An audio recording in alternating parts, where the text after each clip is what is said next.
tap pay, the screen freezes and you have no idea if it worked. So you tap it again. Most of the time that is harmless. Sometimes it charges your card twice. That difference comes down to a single property that almost every reliable system depends on: idempotency. It sounds intimidating, but the idea is simple. An idempotent operation produces the same result no matter how many times you run it. Once you understand this one concept, retries, timeouts, and duplicate requests stop being scary and start being something you can design around with confidence. In the next few minutes, we will see what idempotency means, which parts of the web were built around it from day one, and how the biggest APIs use a tiny header to make risky operations safe to repeat. Picture a checkout flow. You press pay, the request leaves your phone, and somewhere on the way back the connection drops. Your screen never updates, so you press pay again. On the left here, a server with no protection against this simply does its job twice. The first request creates a payment for $50. The connection times out before the response arrives. The retry arrives, looks like a brand new request, and the server creates a second payment. Your card is now charged $100 for a single purchase. On the right, the exact same sequence happens, but the client attaches an idempotency key to the request. When the retry arrives carrying that same key, the server recognizes it, skips the charge logic entirely, and returns the result it already computed. One charge, no matter how many times the button gets pressed. Retries become free instead of dangerous, and that is the entire promise of idempotency in one picture. Normally, an operation is idempotent if applying it once produces exactly the same result as applying it many times. Mathematicians write this as f of x equals f of x in plain terms. Repetition is free. Take two simple operations on a balance. The first one adds $50 every time it runs. Call it once and the balance goes to 150. Call it again and it climbs to 200. Call it a third time and it reaches 250. Each repeat changes the world further. The second operation sets the balance to 150, full stop. Call it once, the balance becomes 150.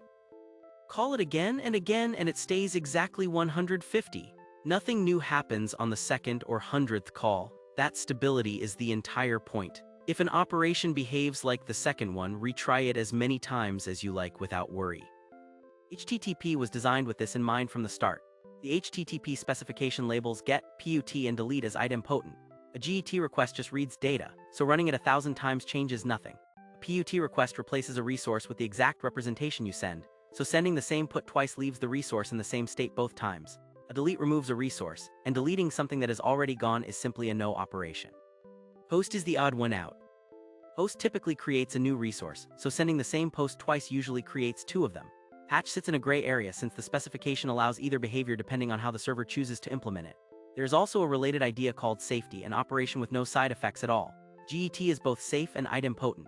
PUT and delete are idempotent but not safe, since they do change server state, just not further on repeat.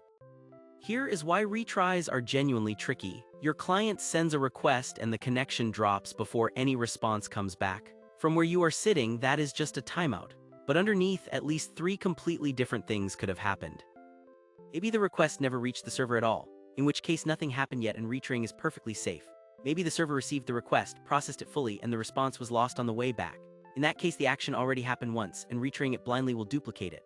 Or maybe the server crashed somewhere in the middle of processing, leaving the outcome genuinely unclear.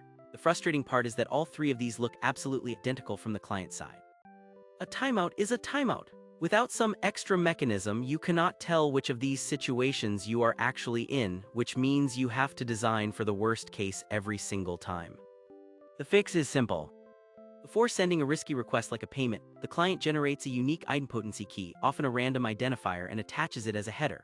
The server then asks one question for every incoming request: has this exact key been seen before? If the answer is no, this is a brand new request.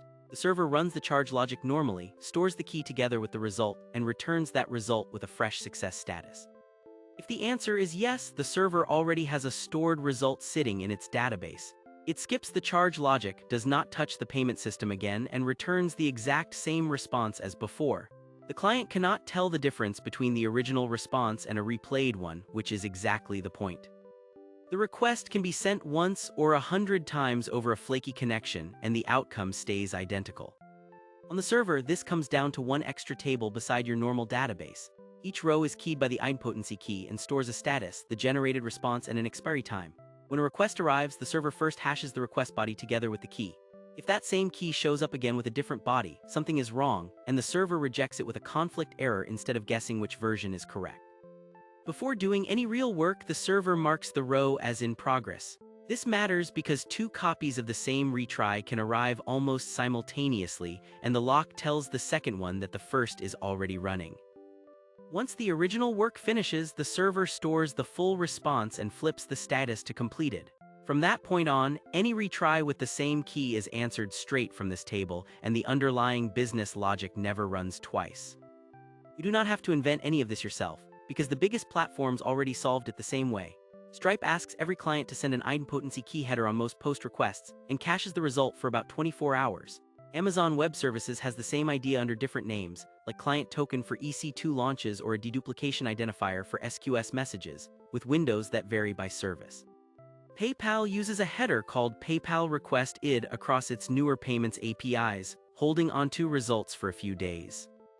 Different header names, different storage backends, but the underlying pattern is identical everywhere. The client commits to one identifier per logical operation and reuses it on every retry, while the server treats that identifier as the single source of truth for whether the work has already been done. So here is the mental model to carry with you. Ask yourself one question about any endpoint you are building or calling. Does running this twice change the outcome a second time? If the answer is no, you are already in safe territory. Methods like get, put, and delete give you this for free, and you can retry them without a second thought. If the answer is yes, ask a second question. Does the request carry an idempotency key that the server actually deduplicates on? If it does, you are covered. The server will recognize the retry and hand back the cached result instead of repeating the side effect. If it does not, that is your warning sign. Add a key before you start relying on automatic retries, load balancer failovers, or mobile clients that resend on flaky connections. Idempotent operations plus idempotency keys turn retries from a liability into a feature. Thanks for watching.